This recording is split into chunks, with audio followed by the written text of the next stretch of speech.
The film begins with a World War II setting, where the captain is given orders to attack the enemy at the Yser Bridge in Belgium. However, the risks are significant and will result in many casualties. Poirot offers an alternative. He looks up at the sky and sees a petrel bird flying, which usually flies in the morning just before the wind shifts eastward. This is the right time to attack the enemy at the bridge using gas that will be carried by the wind towards the enemy to deceive their movements. Although successful, the captain cannot be saved as he accidentally steps on a landmine set by the enemy, resulting in a massive explosion. In the hospital, Poirot, who is lying with severe injuries, feels regretful for not being able to save the captain. He survives the explosion, and his lover cares for him during his recovery. Poirot asks his lover to leave him, feeling unworthy of Catherine due to his damaged face. However, Catherine refuses because she loves Poirot sincerely, and as he is. Catherine then encourages Poirot not to lose hope over his facial condition and advises him to grow a mustache to cover his scars. Set in London in 1937, after retiring from the war, Poirot starts his new profession as a skilled detective. This time, after completing his task, Poirot visits a bar in London to enjoy live music and order food. Poirot enjoys his evening in London, accompanied by the beautiful melodies performed by famous singer Salome Otterborn.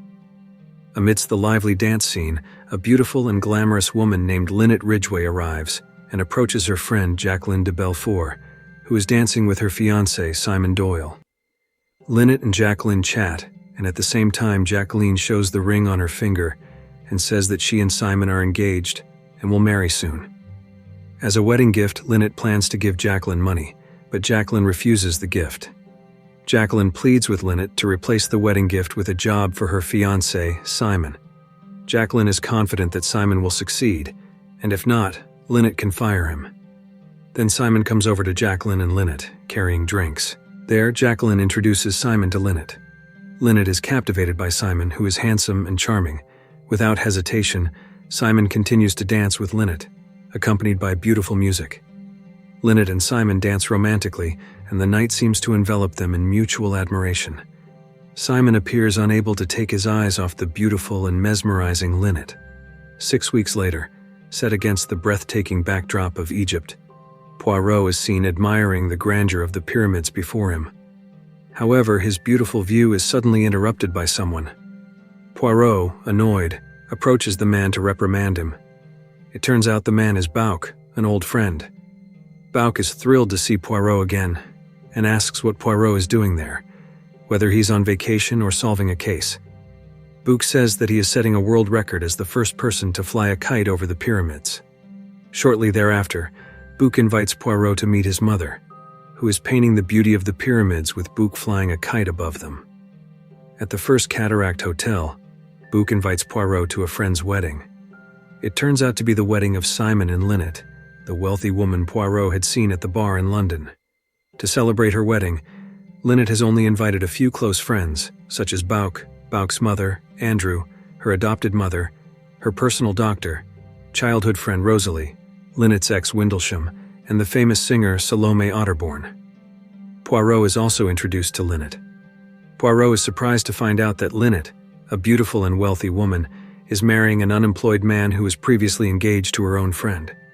"Love is not safe," Poirot comments as he observes the newlyweds. In the midst of the joyous celebration, everyone is suddenly shocked by the arrival of a woman in a red dress. It is Jacqueline, Lynette's old friend and Simon's former fiancée. Lynette, seeing Jacqueline's arrival, is stunned, feeling stressed and fearful. She is frustrated because Jacqueline has once again followed and found them wherever they go. The next day, the guests are taken to local market stalls along the Nile River. There, Simon and Lynette approach Poirot, who is enjoying a snake charmer's performance. They apologize to Poirot for the unpleasant incident and request Poirot's help in keeping an eye on Jacqueline, who continues to disrupt their honeymoon. Poirot declines, as he does not see Jacqueline as a threat. At the same location, Poirot approaches Jacqueline, who is sitting alone. Poirot asks Jacqueline why she did all this. Jacqueline explains that Lynette has taken everything she had, including her fiancé whom she deeply loved. Jacqueline is still convinced that Simon still loves her to this day. The next day, Simon and Lynette surprise their guests by taking them on a luxury cruise to enjoy the breathtaking beauty of the Nile River. Everyone seems delighted and enjoys the luxurious journey. During the trip, Lynette asks Poirot for help because she feels unwell, despite being surrounded by her closest friends on the luxury cruise. On the luxury cruise, they have another party. Everyone looks happy enjoying the evening on the boat as it sails along the beautiful Nile River. The next day they arrive at their first destination, Abu Simbel, a majestic ancient temple on the banks of the Nile. There, Bouk's mother realizes that Bouk is involved with a woman. As usual, she does not approve of Bouk's relationship. At the temple, Poirot meets and chats with Salome Otterborn. Poirot asks if Salome approves of her daughter Rosalie's relationship with Bouk. Salome says that Bouk is the worst man Rosalie has ever been involved with, but Bouk is also a good man, and she has no issue with their relationship. Elsewhere, Simon takes Lynette to the balcony outside the temple. As they are being affectionate, a large rock suddenly falls from above and almost hits them. At the same time, a sandstorm arrives. Bouk quickly tells everyone to go back inside the temple. After the sandstorm subsides, they return to the cruise ship. However, during the journey, Lynette appears very anxious and frightened. Upon returning to the cruise ship, Lynette is shocked to find Jacqueline already there. Lynette is furious and asks Simon to throw Jacqueline off the ship, offering to pay any amount to keep Jacqueline away from her. When dinner time arrives, everyone dines together, including Jacqueline. Jacqueline looks displeased seeing the intimacy between Simon and Lynette. During dinner, Rosalie approaches Poirot and asks if the book is hers. It turns out their books were swapped. Poirot apologizes to Rosalie for taking the wrong book. Lynette and Simon also approach Poirot and tell him that he no longer needs to keep an eye on them because they will be heading back home the next day. Jacqueline, upon hearing this, feels upset and leaves the dinner. To celebrate, Simon offers a drink to Poirot. Without hesitation, the three of them drink together. After dinner, Poirot walks towards his cabin, appearing to sigh and slightly intoxicated from the drink he had. He stops briefly and inadvertently encounters Jacqueline, who is sitting alone on the stairs of the ship. There, Poirot recounts his love story to Jacqueline. He had to let go of the woman he deeply loved who died in a train explosion. Poirot also asks Jacqueline to do the same and let go of Simon. Jacqueline, still upset, goes back to the bar to have a cocktail, but there are no servers there. Simon mentions that it's already past curfew, and all the staff have left the ship. Lynette says goodbye to Simon, telling him that she will go to bed early and asks him not to disturb her. Before heading to her cabin, Lynette approaches Jacqueline to apologize and hopes they can be friends again as they once were. Afterward, Simon and Jacqueline have a heated argument. In a fit of anger, Jacqueline accidentally fires a gun at Simon, hitting his leg. The situation turns chaotic. Jacqueline, losing control, is taken to her cabin by Rosalie to calm down, while Bouk seeks help from the doctor to tend to Simon's wound. In the morning, Louise, who comes to bring breakfast to Lynette, is shocked to find Lynette dead with a gunshot wound to her head. Everyone on the ship is stunned and did not expect this event. Poirot and Dr. Windlesham come to see Lynette's condition. The doctor estimates that Lynette died the previous night and notes that the bullet used to kill Lynette matches the one Jacqueline used to shoot Simon. Poirot suspects Jacqueline as the culprit, but Miss Bowers says she was with Jacqueline in her cabin all night. Poirot begins investigating who the killer of Lynette might be. He questions Bouk and Rosalie, who witnessed the shooting of Simon the night before. Rosalie says she was the one who took the gun from Jacqueline and kicked it under a chair, but when she returned, the gun was gone. Poirot asks Bouk to inform the captain to dredge the Nile River for evidence. Poirot then visits Simon, who is mourning his beloved's body. Simon claims that Jacqueline is the one who killed Lynette, but Poirot disagrees, stating that Jacqueline has a strong alibi. They also realize that Lynette's diamond necklace is missing. Poirot interrogates Louise, Lynette's personal servant and the first person to find Lynette dead. Poirot also questions all the guests on the ship. After finishing the interrogations, Poirot is surprised by the discovery of a gun wrapped in cloth from the riverbed. Poirot then interrogates Salome and Rosalie. Poirot asks if they might have a grudge against Lynette because she once kicked them out of the pool due to their race.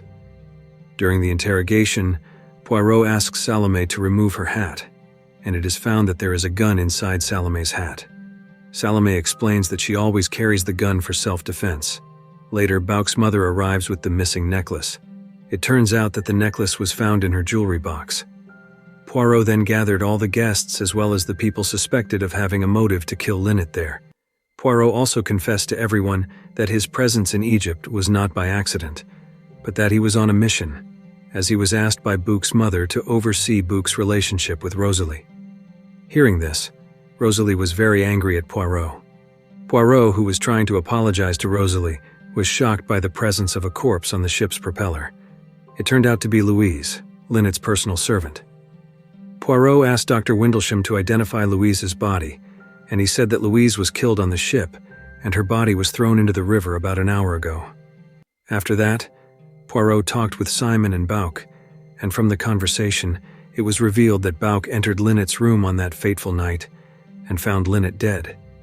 But instead of informing anyone, Bouc took Lynette's diamond necklace.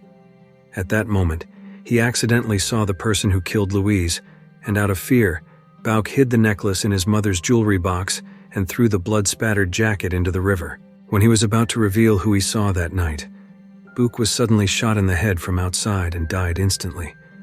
Poirot tried to chase the assailant but was outpaced, and the murderer escaped.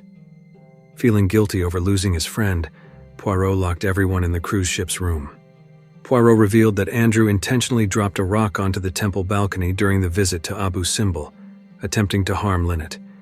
But Andrew was not Lynette's killer, Poirot clarified. Poirot also said that the one who stole ink from Bouc's mother box was the real killer, Simon, Lynette's husband. Simon used the ink to deceive everyone. Actually, when Jacqueline shot at him, the bullet missed, but he pretended to be wounded and used the ink as fake blood. While everyone panicked looking for help, Simon took Jacqueline's gun from under the chair, ran to Lynette's room, and shot her in the head. After that, he shot his own leg with the gun, wrapped it and threw it into the river. Then he returned to his room, and shortly after, Dr. Windlesham came. Poirot also revealed that the mastermind behind the murder was Jacqueline. With her plot uncovered, Jacqueline decided to commit suicide by shooting Simon from behind, the bullet passing through his chest, and they both died instantly. It turned out that Simon and Jacqueline had been planning everything and were conspiring together. Simon pretended to love Lynette to gain her wealth, and the film ended. If you like this video, don't forget to subscribe, because by subscribing you have supported me to make better videos. See you in the next video.